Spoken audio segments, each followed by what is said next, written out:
आप सभी का स्वागत है मेरी YouTube चैनल डिवाइन म्यूजिक में। ओम नमो भगवते वासुदेवाय। पुत्रदा एकादशी के दिन इस व्रत कथा का पाठ करने या फिर सुनने से व्यक्ति को हर तरह के दुखों से मुक्ति मिल जाती है और संतान प्राप्ति के साथ उसका भविष्य उत्तम होता है। इस एकादशी के महत्व के बारे में स्वयं श्री कृष्ण ने अर्जुन को बताया था। अर्जुन ने एकादशी के महत्व के बारे में सुनते हुए श्री कृष्ण से पूछा, हे प्रभु, मुझे अब आप श्रवण माह के शुक्ल पक्ष की एकादशी की कथा सुनाने की कृपा करें। इसके बाद श्री कृष्ण ने कहा, हे धनुधर, श्रवण मास के शुक्ल पक्ष की एकादशी की कथा को सुनने मात्र से अनंत यज्ञ के बराबर फलों की प्राप्ति होती है। द्वापर युग के आरंभ में ही महिष्मति नाम की एक नगरी थी।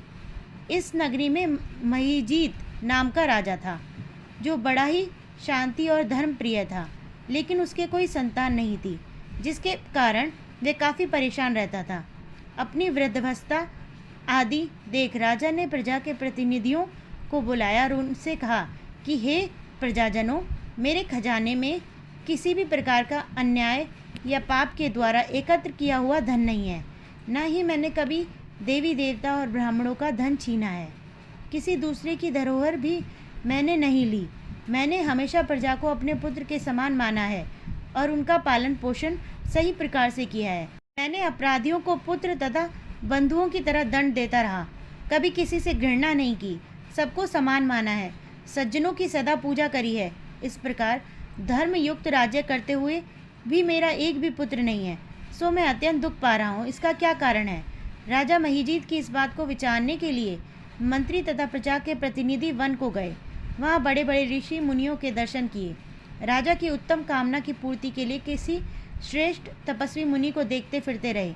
एक आश्रम में उन्होंने एक अत्यंत वायोवृद्ध धर्म के ज्ञाता, बड़े तेजस्वी, परमात्मा में मन लगाए हुए, निराहार, जितेंद्रिय, सनातन धर्म के गूढ़ तत्वों को जानने वाले समस्त शास्त्रों के ज्ञाता महात्मा लोमश मुनि को देखा, जिनका कल्प के व्यतीत होने पर एक रोम गिरता था।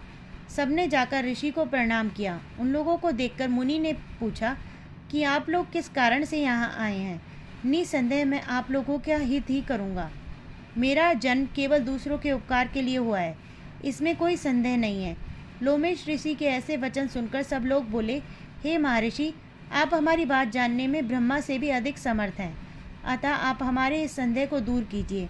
महिष्मतिपुरी का धर्मात्मा राजा महिजीत प्रजा का पुत्र के समान पालन करता है, फिर भी वह पुत्रहीन होने के कारण दुखी है। उन लोगों ने आगे कहा कि हम लोग उसकी प्रजा हैं, अतः उसके दुख से हम भी दुखी हैं।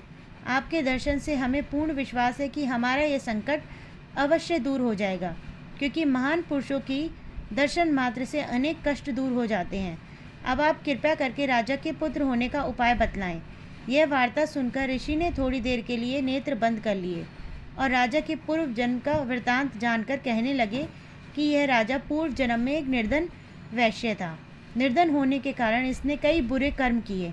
यह एक गांव से दूसरे गांव व्यापार करने जाया करता था। एक समय ज्येष्ठ मास के शुक्ल पक्ष की द्वादशी के दिन के समय वह 2 दिन से भूखा प्यासा था, एक जलाशय पर जल पीने गया। उसी स्थान पर एक तत्काल की ब्याही हुई प्यासी गौ जल पी रही थी। राजा ने उस प्यासी गाय को जल पीते हुए हटा दिया और स्वयं जल पीने लगा, इसलिए राजा को यह दुख सहना पड़ रहा है। एकादशी के दिन भूखा रहने से वह राजा हुआ और प्यासी गौ को जल पीते हुए हटाने के कारण पुत्र वियोग का दुख सहना पड़ रहा है। ऐसा सुनकर सब लोग कहने लगे कि हे ऋषि, शास्त्रों में पापों का पश्चाताप भी लिखा है, अतः जिस प्रकार राजा का यह पाप नष्ट हो जाए, आप ऐसा उपाय बताइए।